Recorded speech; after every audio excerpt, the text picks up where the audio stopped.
مامۆستا داراز خوازم تو ژووەکە چالاکوانێکی سیاسی ڕۆژهەڵاتی کوردستانê تê çawa derxistina Kongreyê Partî Demokratîk Kurdistan şirovet kê di nirxênê derxistina partî çi bihêzbûneke partî daxuyakirin vî rengehek û kongir hatiye derxistin. بله هر وقت دزانن کو کنگره وکو بلندترین ارگانا دنا و هر حزب رخراوه کی سیاسی ده یعنی یک جر رکنن هری دموکراتیک و یک جوان اصلن کو دبه همو هیز و عالیه کی سیاسی و رخراون به تایبتی وکو پارت دموکرات کردستان و هیز و عالیه دنیا سیاسی کو جبو خباتا رزگاری و آزادیان کردستان خبات دکن دبی پابند بن بوان اصلانا ینکو باورمندم پی راست کنگره ددم خود نهاتا گرتنی بلکو دمکی دور و دریج کشه حیا او کنگره هاتا گرتنی و ویگی کشی هم چاودرین سیاسی جوادیا کردستانی وکو گیماسی اک ده اصل ده او ده بنگه ده بری خود دانه و یعنی بدرنگ خستن و بدرنگ گرتنا کنگره لیل اصل ده جخوال لدار خستنا کنگره پشتی 12 سالان جده دکاری بیجی کو او سرکوتنه که جبو و پارتیه و لأساس ده پابندونا پارتی دموکراتی کردستان بوان رکنو بنگهن دموکراتیکو باورمند پی دسلمینه بیشک وی کنگره یه باندورک راست لسر بر به پیشوچونا خبات و تکوشینا پارتی دموکرات کردستان دابنه و لهمن دمی داجی تدبینی او کنگره کلور یعنی بابجم ناواندا دیاری کردن سیاست و استراتژی و اساسنامه و لأصل بنگه ده هلبجادنا ریبریه کی نو بوی ریخراوی دکاره باندوره که راست لسر برو پیش بردن خبات رزگاری خوازی یا و پارتیه دابنی و ده همان دمی ده جی خواه آپدیت کردن که نو لگور وان گوهارتن اینکو تو دنیای و تو منطقه و بطایبتی ده کردستان ده تینه پیشی. چرنگی باندوره پدکیل سر روژهالات جه ام بجن هیله نتوی ام گر بحث کن بطایبتی کدام از رینره پارتی دموکراتی کردستان جنرال بوده کومارا محباده کرم که مستدار بله هر وقت مندزانن به درجایی دیروکا خبات رزگاری خوازی و آزادی خوازی یا گلی کرد لهر چهار پارچه کردستان او به تایبتی در روشحالات کردستان در سردم شورش شیخ عبیدالله نهری بگر حیات شورش اسماعیل آقای سمکو و حیات دگیجه دامزاندنا یکم دولت مدرنا کردی یکم حکمرانی پیشکوتی مدرنا کردی لسر دست پیشوای نمر پیشوا قاضی محمد و حزب دموکرات کردستان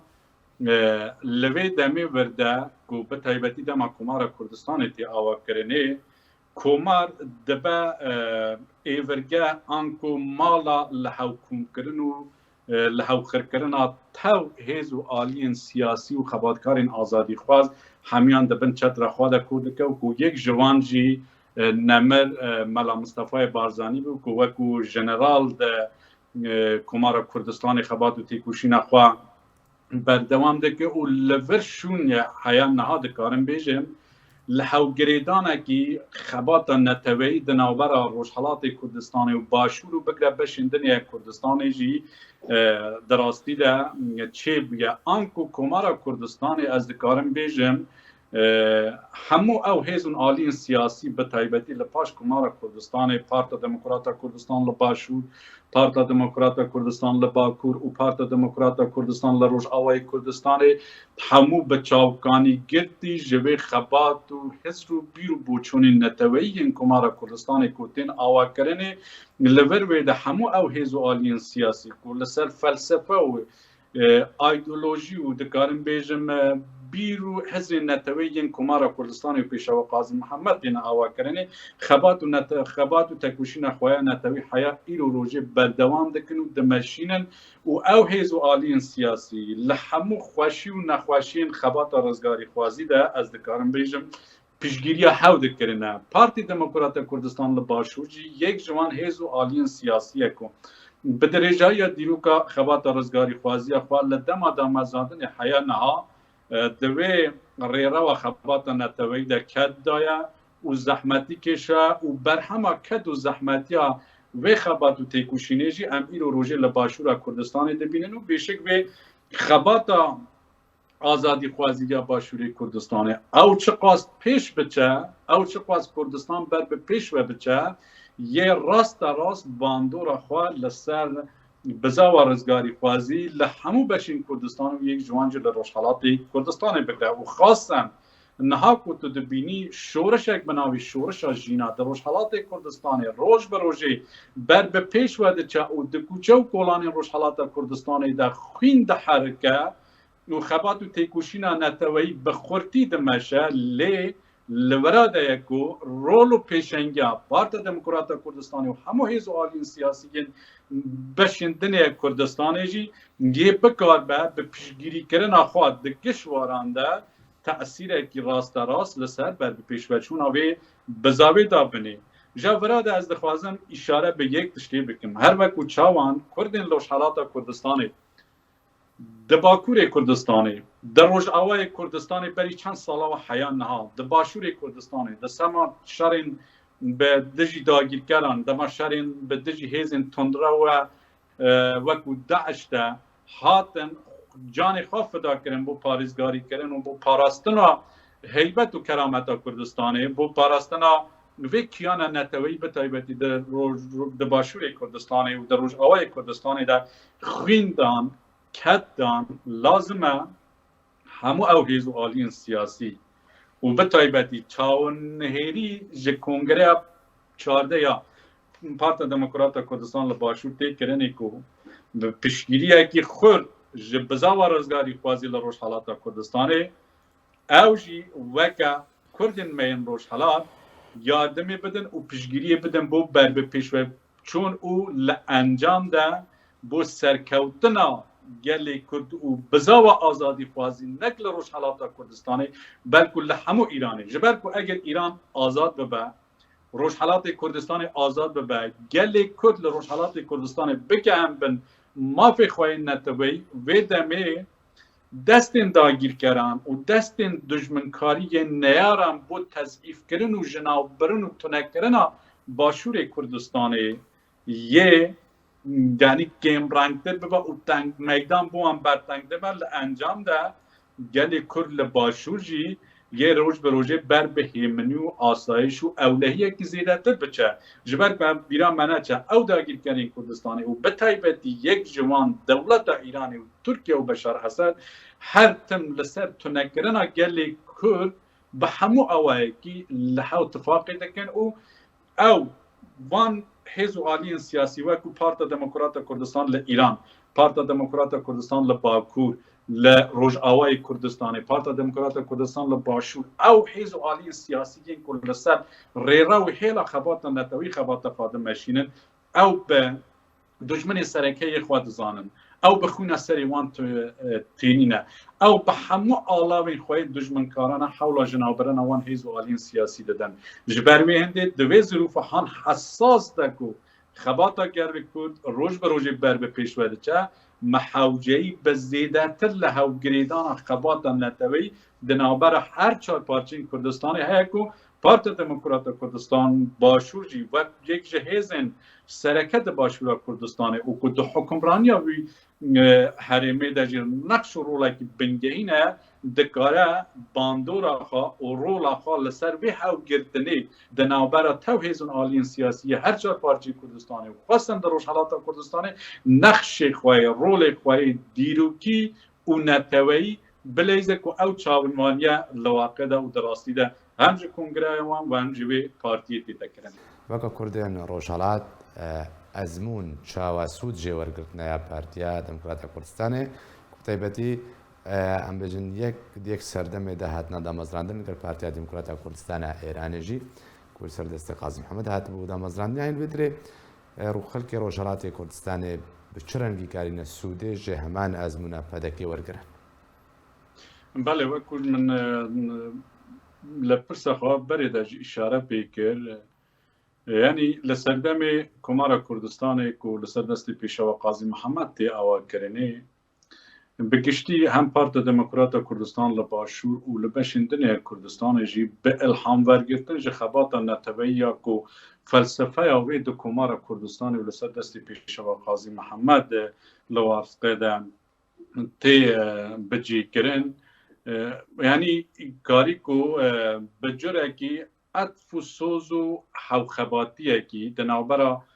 همون بشین کردستانی کو یک جوان روشحالات کردستانی و باشوری کردستانی کو به تایبتی حزب دموکرات کردستان ایرانی و پارت دموکرات کردستان لباشور کو لسر ریشکه خبات کی نتوی خبات تکوشین خب بردوام دکن لهو ازمونی ور بگرن بشک ازمونا حکمرانی یا پارت دموکرات کردستان لباشوری کردستانش باندوره که راست راست یعنی چیکری لسس همو هیزو آلین سیاسی و همو آلیه به هور دکارن به باندور وگرتن جخبات خویا نتوی و جوی سیاست پوزیتیو و کل سر بنگه هکی نتوی تکوشینا خادمشن ام لحود ازمونی ور بگرن و باندور بکن باندوره که راست راست دراستی در لسر بر به پیشوچون خبات لهر یک لبشین کردستانی ده ام چه بکن روشحالات کردستان جی یک جوان پارچانا بوده که هر تنبو پاراستنا دستکوت نتوی یک باشور کردستان که بر همه خوینا به هزاران خردین آزادی خوازین کرده بر همه وان زیده تر لصد و 82,000 کسی که هاتی انفال کرنه بر همه زیده تر به هزاران گند و باجار که هاتنی ویران کرنه لسر دست رژیم بأس و بس هم 100,000 گنج و خورتن مین کل انجام سیاست داگیرکاری و شوینیستی و خوانه یا رژیم بأس ده هاتن آواره کرن و لروشحالات کردستان و بشندنی و آواره اروپا و اوه بر همه خونه وان شهیدانه حزب دموکرات و توگر رزگاری خوازی بو پاراستن وان دستکوت نتوی بیشک یا کش دست وان هاتی کریه و لحمن دمه داجی محاوله کو پیشگیری بدن بر به پیشوچونا خبات نتوی هم لباشور هم لباکور و هم لروج آوای کردستان و از وی لحو گریدان خبات نتوی و آزادی خوازی دنابر وان حیز و آلین سیاسی کو الهام ورگردی فلسفه و بیر و اندیشه پیشوا قاضی محمد کمار کردستانی از وی که بلند نرخینم او به باور من پارت دموکرات کردستان لباشورو نمر ملا مصطفی بارزانی و کو ریبره کی نتوی کردان ده بر به پیشوچونا خبات رزگاری خوازی چه لباشورو چه لبجندن کردستان کدو زحمتی دانه او ام دبی ظروف هان حساس ده کو ام دبینن یعنی دوزا کرد و پرسا کرد ده آستان ناو دولتی ده روش به روژه زیده تر به روژه ده به و ایرو روژه پرسا کرد وکو یک جوان پرسین هر سرکی ده نواند دیپلوماسی دنیای ده سیاست منطقه ده تیتا مرزه کرن و دنگ کردان لحد یک لوان بشین کردستان ده روش به روژه بلندتر ده به امدوی وی هاو پیوندی نتوی و وی خبات نتوی دنابر وان حیز و آلین سیاسی روش به روژه خورتر بکن و ام درفت ندن هیچ حیز و آلی اکین سیاسی ین کو گریدای داگیر کرون نیارین کردا یک کل مصلحت و برجواندی وان داگیر کران ده خبات و تکوشین خواه دمشینن او جوادگاه و کردستان ده بنگه ده خوابینن ام ده به درفتی نه بوان بدن و نه به داگیر کرون نیارین کردا که جاره که دیگه بخواست بن یعنی ناکوکی و درزه بخندنا و وان هیزو آلین سیاسی ده کرد بخواشی و آستا هشیاری سیاسی و نتوی و روشنبیری کردان روش به روژه بر به پیش وده چه ام روش به روژه شاهدی و یکی نکو کرد زیده تر و حقباتی خواه نتوی خورتر و خورتر دکن لهم برداگیر کرین کردستانی و لی گرینگه و جاردنج گرینگه و زورده و آخافتن خواه دوباره دکم هیوی دکم